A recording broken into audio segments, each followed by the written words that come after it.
I'm really excited to share this episode of the Deeper Dating podcast with you, where I get to interview my dear friend Arielle Ford, one of the most inspiring teachers about love, relationships, and intimacy, and a truly wonderful storyteller as well. So stay tuned to this episode. If you've ever been disillusioned, disappointed, or discouraged in your search for love, and you know there has to be a better way to find the healthy, soul-filling love you've always longed for, then you've discovered the podcast for you. I know, as Ken's work personally has led me to find the love of my life. So here's your host of Deeper Dating, Ken Page.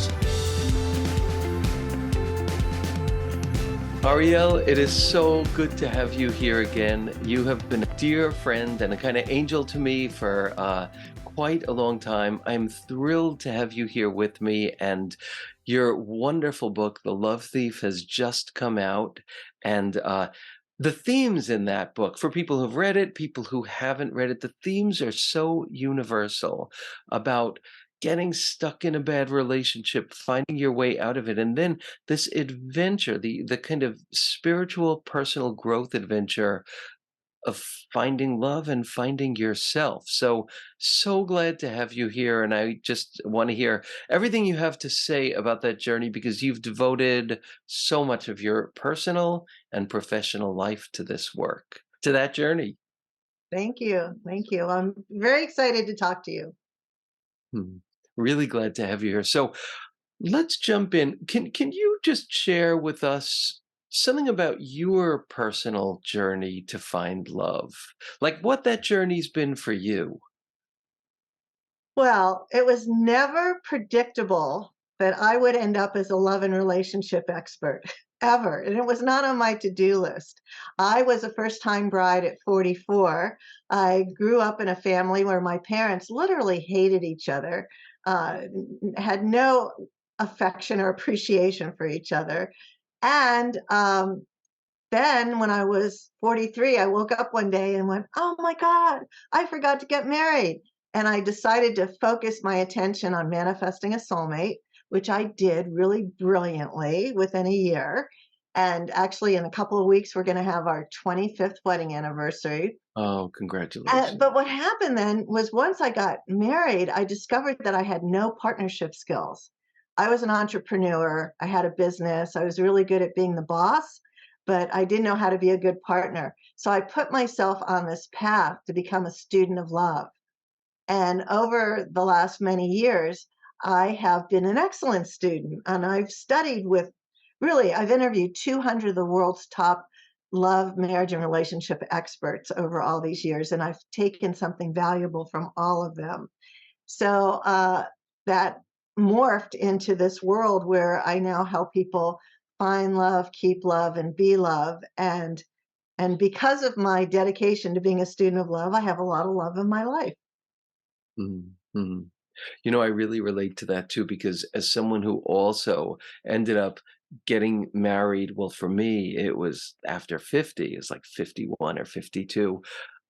I reached a point that I was kind of knocked down to my knees, and I realized I got to become a student of what's not working here, and I've got to become a student of what does work. So I deeply relate to, and I think that the listeners to this podcast are all students of intimacy. Like you're here because you care so much about learning about intimacy.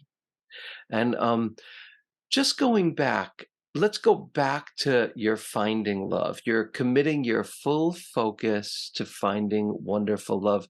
What are like the 3 or 4 deepest wisdom pieces that you would give for all of the listeners of all orientations, all gender identities, everyone, human beings, about what helps to find healthy love? Well, for me, the first thing was doing a post-mortem on my love history and really seeing what the patterns were and what hadn't Yes. worked. And what I discovered when I did that was that I had been living out of my mother's wish list of what a partner should be like, of what she didn't have and what she wanted. So I was I'm not as ambitious as I used to be, but I was a very type A, highly ambitious, very successful entrepreneur. And I thought I needed what Alison Armstrong calls the hairy version of myself, right? I Mm. needed a a captain of the universe type who was, slaying dragons and making stuff happen and, high energy. And I saw that I would manifest these kinds of boyfriends, but I was always miserable with them. And I was miserable because what my soul most was calling for was somebody who would be devoted to me, somebody who had time for me. And captains of Mm. the universe have no time for anybody but themselves. So Yeah. there was always this ongoing struggle of this powerful woman out there who was actually a very needy person who wanted somebody who was their safe place to land. So once I got clear about what my soul was calling for, then I went about manifesting this being. But it took some processing because I was embarrassed by the fact that I saw that I was a needy person, because it didn't fit with, who I thought I was. There's And so many. Oh, go ahead.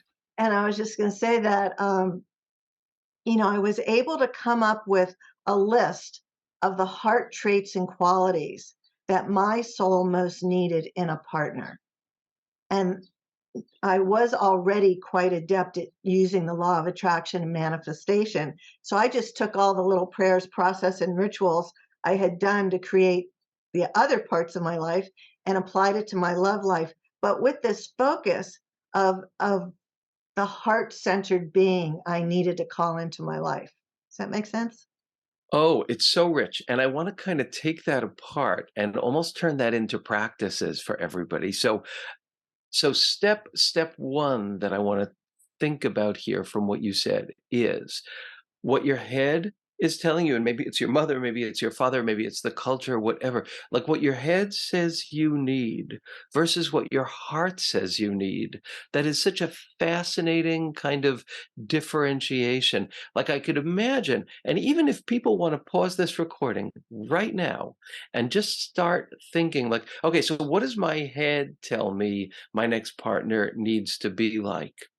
Now, dropping down, what does my heart ache for in a partner? I think nobody who is single looking for love shouldn't do that. That's a double negative. Everybody who's looking for love should do that gorgeous, gorgeous practice. That's just fabulous. So that's part one, and that's just magnificent. What does your head say you want? What does your heart ache for? What does your heart long for? And then part two is that realization that you're describing that, like, the shame place was around the need, around the soft part of you, the part that wanted to be held, that wanted to be cared for, that wanted to be nourished, that wanted to be loved. Like, that was a hard one to take in. That's huge, and that must have been humbling. Oh, it was unbelievable because here I was this strong, independent, fierce, slaying dragons kind of person. And really what I wanted was somebody who would sit and listen to me and be devoted to me and care about my feelings, because and maybe care about my feelings more than I cared about my feelings, because I was just so in my masculine energy all day long working, which was very satisfying. In fact, I loved my life, even though I was 43 and single. I loved my life 90% of the time. The time when I started to realize I didn't want to be alone was always on a Saturday night at 11 p.m. I'd be driving home from some, big gala screening party because I lived in LA at the time, and I wouldn't have anybody to share it with. I wouldn't have anybody to talk to. And I was like, starting Monday, I'm going to work on dating. And Monday would come around and I'd get to work and forget all about dating until that morning when I was 43. And I was like, holy shit, I forgot to get married. Let's do something about this. So, what I did was I first made a list of all the ways I knew how to manifest. And then I made a list of the heart traits and qualities I most desired in a partner. And some of them, were sort of obvious. I wanted somebody who led a healthy lifestyle. And some of them were kind of crazy. Like I wanted somebody who had English as a first language because I'm a writer, I'm a storyteller. My life is all about words. And I had dated men who spoke English well, but it wasn't their first language. And there were always issues because different words have different meanings and different expression. So the communication part was critical to my long-term happiness. And then I wanted somebody who had a great mother. I wanted like the world's best mother-in-law because I knew somebody like that would know how to treat a woman and would respect women. And my Captain of the Universe boyfriends pretty much never talked to their mothers. Mm, So I really went deep with, what is my soul calling for? And at the end of the day, I made a list of 48 items. And then I forgot about it. That's also part of the process, make the list and then do a ritual and release it and forget about it. Until 3 years after Brian and I got married, he came running into my office one day, waving this yellow legal pad. And he was like, I found your list. I found your list. And I'm like, what list? What are you talking about? Your soulmate wish list. And I said, oh, well, how many did I get? He said, you got 46 out of 48. mm, mm, And I mm, said, well, what two didn't I get? He said, well, I'm not Jewish. And I said, well, that's really not an issue because I'm a gastronomic Jew, not a religious Jew. I said, what else didn't I get? He said, and I don't cook. And I said, yeah, but we've never missed a meal. So I got everything. mm, mm, So, people always say, oh, well, you shouldn't ask for too much. Listen, if you don't ask, you don't get. That's my core belief. Why not ask? You're not going to always get everything anyway. And the truth is, even though I got 46 of the 48 items, the things that I didn't know to ask for have turned out to be the greatest gifts. Like I didn't have enough love experience to even ask for what was important. It was just what was important to me at the time. That's such an important point too, because I really feel like the universe delights in tricking us and giving us someone in some ways different than we expected. And but I love that. And I love also naming the things that you would like, but knowing that the universe kind of has a way of like doing that differently. And one other thing I just want to mention is that, that as we all grow as a world, as a culture, we realize that masculine, feminine traits, which the researchers now are using the words expressive versus instrumental, that those are less linked to biology and genitalia than we ever thought, and that people of all different gender identities have the freedom to express instrumental and expressive qualities, and that it is a field of freedom versus a duality. So just want to make Well, that that's a that rich very point. technical kind of conversation, which I can't even wrap my head around.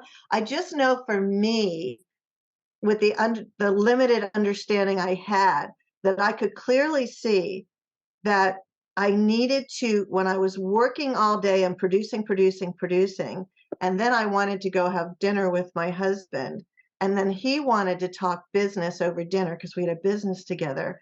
I could see that it would make me upset and angry because I wanted to not be the work maniac that I was over a romantic dinner. Now, I don't know what rules there Absolutely. are for that, but so for myself, I had created rituals where I would come home from the office, practice my belly dancing, take an aromatherapy bath, and then go to dinner, and I had to get Brian a data books to read so he would stop talking contracts with me over dinner. So Yes, whether yes. it's feminine or masculine, I just know that it was a big learning curve for the two of us to be able to keep the equilibrium in the relationship. Absolutely. And the woman might need to play more of the quote unquote masculine role because that's who she is. And the man, the more quote unquote feminine, because that's what works for them as a couple. And the research shows that people who interplay as couples are the healthiest, happiest relationships. So just as a queer person, I'm adding in this very kind of, important piece that I think the world is evolving in that direction. And I think it's guys' obligation just as much to soften after work and be present. And you found a guy who could do that. So, I which is just totally wonderful. lucked out because he shows, he's a former pro athlete. He's very, very much a macho kind of guy. Just looking at him, but if you spend time with him, he's very beta, and well, here's all you need to know about Brian. He actually believes that his purpose in life is to make sure that everybody who comes in contact with him has the experience of being loved. That's why he's alive on the planet today. Which is so beautiful, and to me, like someone who has bypassed what a typical gender expectation should be and moved into who he really is, which is fabulous. So, I just wanna kind of talk about this adventure. In your book, The Love Thief, one of the things that I adore the most about it is that Holly, the protagonist, has a terrible relationship, a breakup, and then goes on this journey that's very not linear of healing heartbreak, learning about spirituality, learning about finding a center inside that is healing, which I think is such an important human lesson. And you kind of describe the love journey as one of learning and one of adventure and one of possibility. Could you talk about that shift from um, I'm gonna get my relationship, that's like all I'm gonna do, to I'm gonna be a student. I'm gonna be a student of life. I'm gonna be a student of love. Could you talk about that? Because I think that's a really precious thing. Well, so Holly was a almost 38-year-old single woman whose entire life was the dream of becoming the world's best mom. She wanted the white picket fence. And one night in this very romantic setting, she meets Prince Charming and they fall madly in love until he breaks her heart, crushes her dreams, has an affair with her best friend slash business partner, and then she almost dies in a car accident. So on every level, her life has been totally devastated. And she doesn't know how she's going to recover. And for the first time in her life, she's experiencing grief and depression and sadness when she's not angry and rageful and ready to kill. And she's not a seeker, she's not a believer. She is the daughter of a new age baby boomer who goes on Esther Hick cruises and used to hang dream catchers over her crib.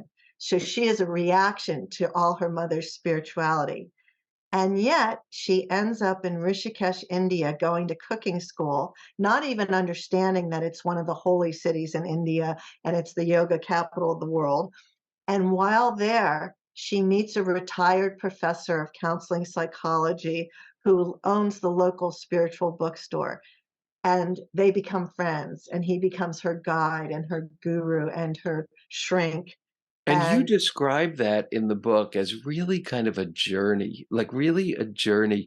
And I would love you to talk about that for everyone who's listening now who is not in a relationship or is in a new relationship. How do you approach this intimacy journey as an adventure? How do you decenter from, I am just going to get this one dream, this one thing that I want, in like saying yes to this deeper and bigger adventure? well, for Holly, she had no choice. She was at the bottom of the pit. She was at a total loss. The only thing she measured every day was her misery level. She tracked, how miserable am I today? So all there was for her to do was to survive the next 5 minutes and the next 5 minutes. And she had totally given up on the possibility of anything.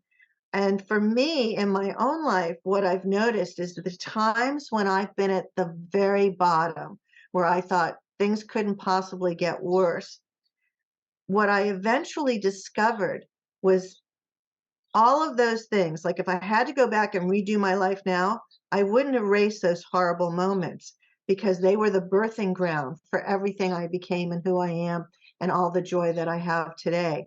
So Would the you be willing underlying, to give us one example? oh, sure. Yes. In 1990 or 91, I had a very large, very successful Beverly Hills business. And then the recession hit. And I have a college degree, but not an MBA. I didn't know what a recession was.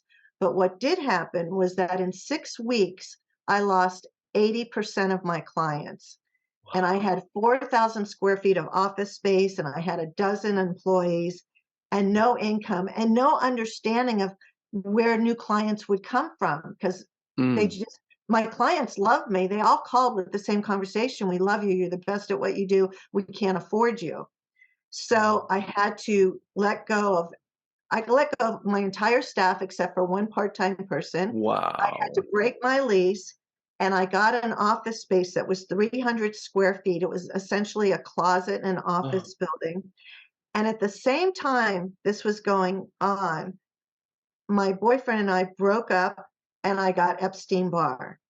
So I was sick, I was heartbroken, I was financially broke, I had lost, I was having an ego death because who am I if I'm not the successful business person? And which I you didn't were know so how to well. fix it. I didn't know how to fix it or what was going to happen. And I already had my core wound growing up, and to some degree is occasionally now poverty consciousness. Uh, So now I'm like, oh my God, am I going to lose my condo? Am I going to lose my sports car? How am I going to pay to get a manicure? I was doing my own nails for the first time since I was 7. Everything that could go wrong did go wrong. wow. And so and that lasted for almost a year. And that's when I really started to read more spiritual books Mm. and really try to figure out or start to trust God, trust the universe, that out of this horror show something would come. And it did. It happened when I got my copy of Time magazine came in the mail one day, and on the cover was the picture of planet Earth taken from space, the big blue ball, the one that we've seen from NASA. And I was looking at the picture of Earth, and I thought to myself, because I didn't know what I wanted to do for a living at that point either. I thought, oh my God, what if I decided that my next career, whatever it's going to be, I will only represent people, places, and things that are good for the planet? And Mm. suddenly I had this mission statement. I didn't know what that work would be. And then the next day, somebody called and took me to lunch, and they said, oh, well, if you could represent anybody in the world, who would it be? And I said, "Oh, there's this man. I'm sure you've never heard of him. This is 1991. His name's Deepak Chopra, and I would like to represent him." And my friend said to me, "Well, strangely enough, I do know who he is." Deepak was not yet famous. He said, "My friend Penny works for him." That afternoon, this woman Penny called, and she said, "Oh, Dr. Chopra called me from Boston this morning and said to find him a publicist. And I hear you're a publicist. He'll be in town next week. I'll set up a meeting." I go to the meeting. He's 20 minutes late. He walks in. He doesn't apologize for being late. He looks at his watch and he says to me, "I only have 5 minutes." And Oh, I said, I only need 2. He said, "Go."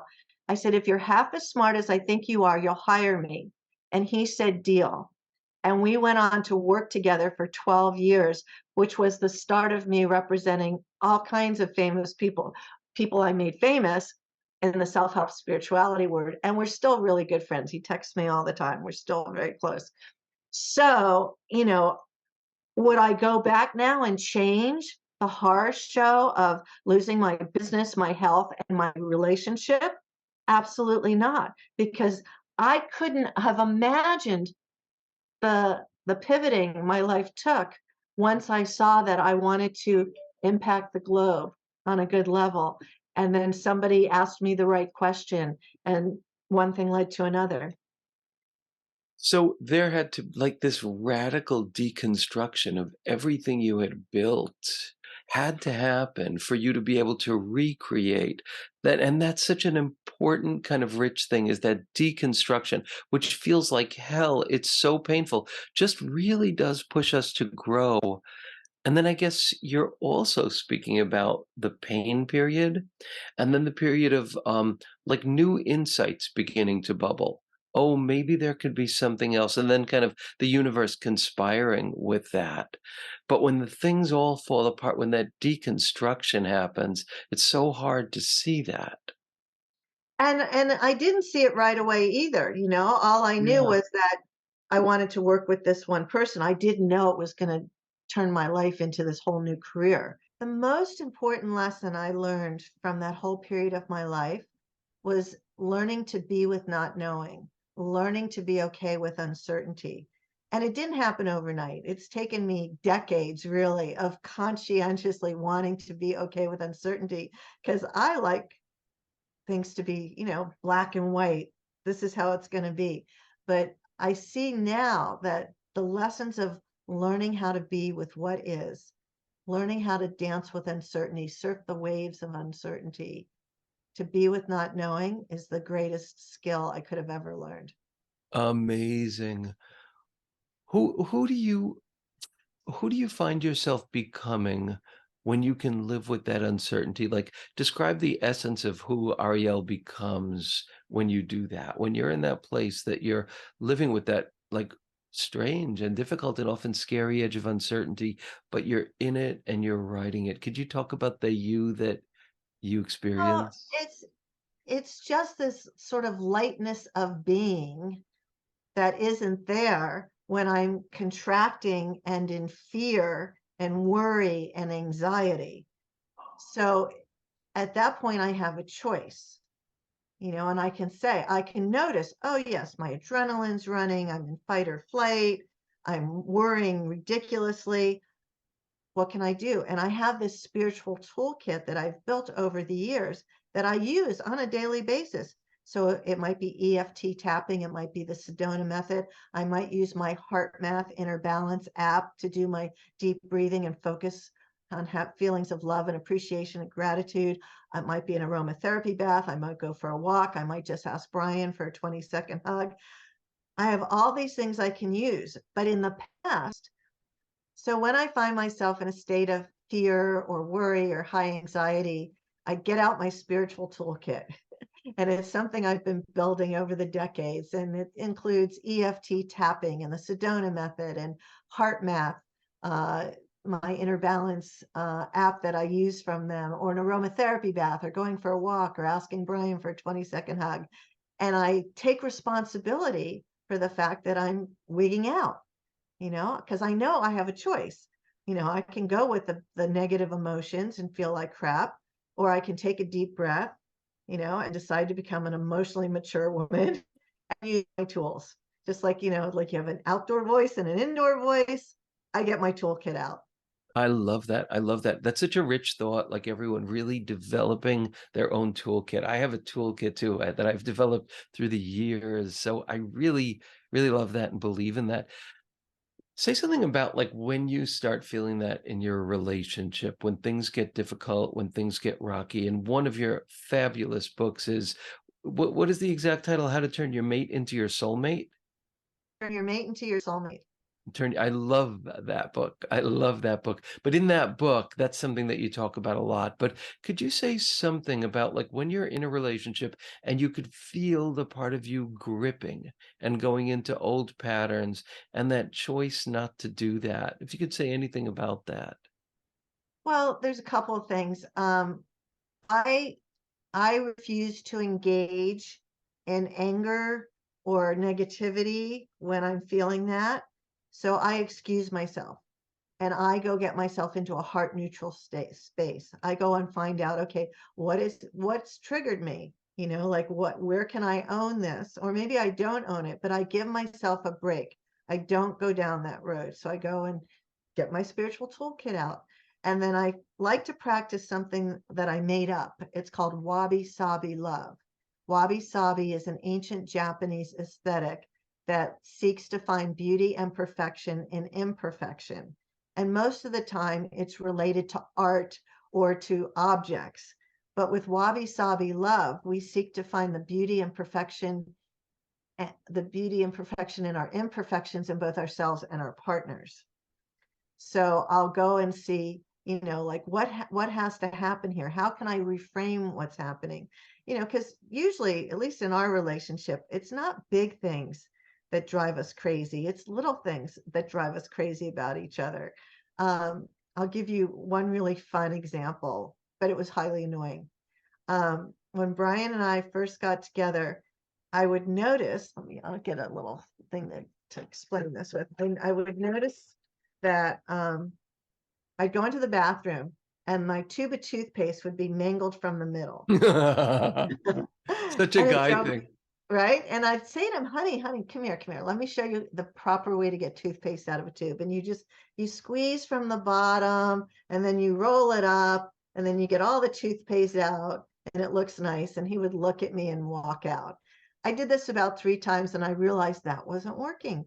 And then I thought to myself, well, why does this bother me? I don't know why it bothers me. I just don't like seeing my toothpaste looking like this.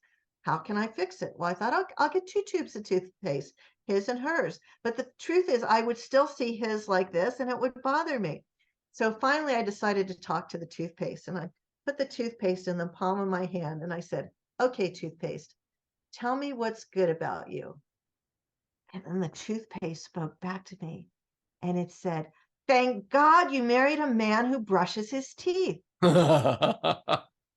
And from that day on, and to this day, because he still does this, every time I see the maple tube of toothpaste, I smile because I realize we're getting old now. We're growing old together, and he still has all his teeth because he brushes his teeth.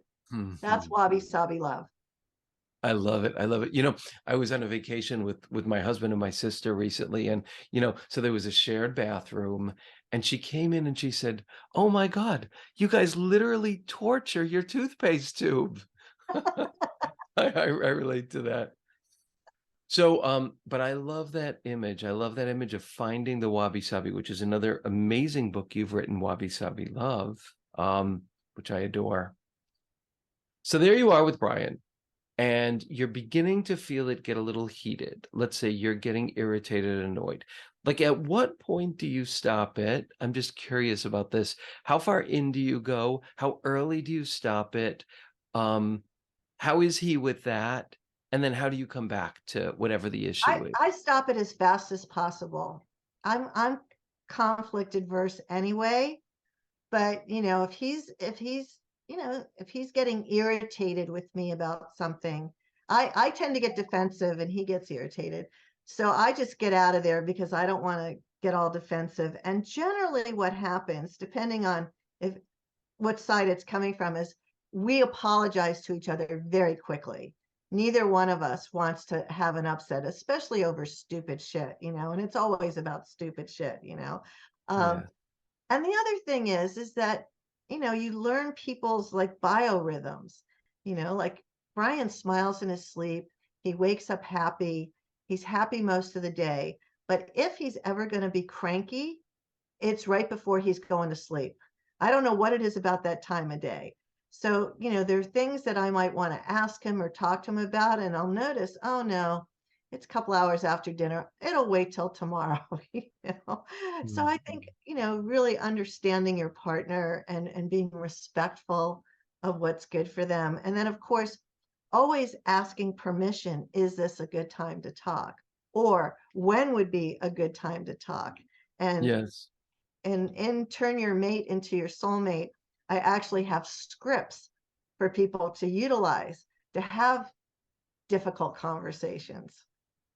Yeah, yeah, I love that. I love that in the book. Another thing that I love that I'd love you to just say something about really briefly is you talk in a really funny way for long-term couples about sex and the importance of having sex. Even if you don't feel like it. Could you say something about the healing nature of sex in a loving relationship? Like, what is it that sex does for a couple that is so healing? I think it's all about the hormones, the skin on skin, the touching, the feeling. Yeah, and this is something I learned from John Gray, because I love John Gray. I think he's like the funniest person on the planet. And he talks about fast food sex. And he's a big proponent of it. He says there's fast food sex and then Yes. there's gourmet sex. And Yes. sometimes even if you just want to use sex as a stress reliever, that's not necessarily a bad thing. And if you want to be a good partner, it's like, well, yeah, sure, it wasn't what I had in mind. And there's other things I'd rather do, but yeah, you want to have a quickie in the laundry room, then let's just do it. As opposed to, no, I need to be romanced. I need to be this. Just be upfront about it. It's like, this is what I want, and would now be a good time, and if not, when would be, or otherwise, so Yes. I think it's about having deep care and respect for your partner. I think so too. I think it's an enactment of that. There's some way that sex is this glue. It's this glue that like holds love together and holds relationships together. There is a magic to it. Ariel, I I know. would have agreed with you when I was much younger, but I'm 70 now, and at this point, it's like that appetite, that need, that drive that I had in my 30s and 40s and 50s that was so like I have to have it.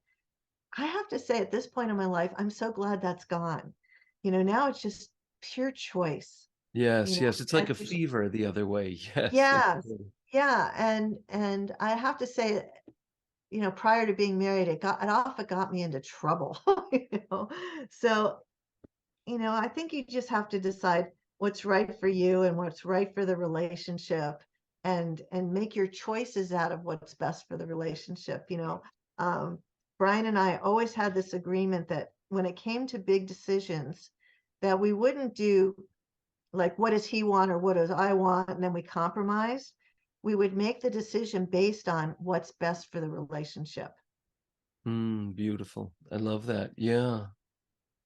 Well, Ariel, I know we just have a few minutes left. I want to ask you one last question, which is for all the people on this path of working through relationships and intimacy, what's the message from your heart that just at this moment you most feel compelled to share?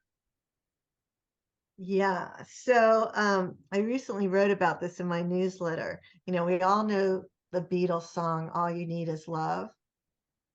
Yes. And I believe that is one of the biggest, fattest lies on the planet. All you need is love. It's a great song, but if you're looking for a long-term, committed, serious relationship, love is not enough. It just isn't. It's not going to get you through. So if you're out there seeking a partner, you want to make sure that it's somebody with whom you have connection, compatibility, chemistry, clear communication, and from the research I've done, the single most important predictor of a long-term relationship working is a shared vision for the future. Mm, That's the most important thing. So you could meet somebody and, the hormones are flying and the sparks are flying and oh my God, I've known you for 3 days. I feel like I've known you forever. You're the one. And you're now having this drug experience. It's your brain on drugs. It's your system on drugs, what I call the socially acceptable form of insanity, thinking that the state of being in love has anything to do with love, which it doesn't. mm. So you've got to be really smart about it. So yes, there's lots of good feelings that come with having a long-term loving relationship, but all you need is love. It's not gonna last. So I you love it. need I to love your give these other things. practicality. Yeah. Mm. Thank you, Ariel. So thank you so much for being here. Thank you for all of the body of work you've put into the world, your new fabulous book, The Love Thief, which I adore and highly recommend. Thank you for being my friend and for being a fairy godmother of love to so many people. And how can people get in touch with you and learn more about your work? The I'm really easy to find. I'm online. It's my name.com, arielleford.com is my website. My book site is called thelovethief.com. And if you order the book, there's an incredible bonus package of all these yoga poses to overcome negative emotions. And I'm on Instagram at Arielle Ford 44.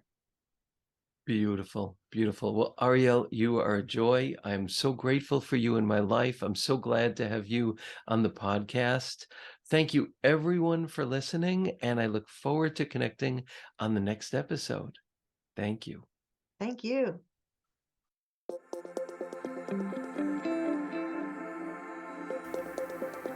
And that's it for today's episode of Deeper Dating. Be sure to go to deeperdatingpodcast.com as Ken has a few more gifts for you. Then join us on the next episode.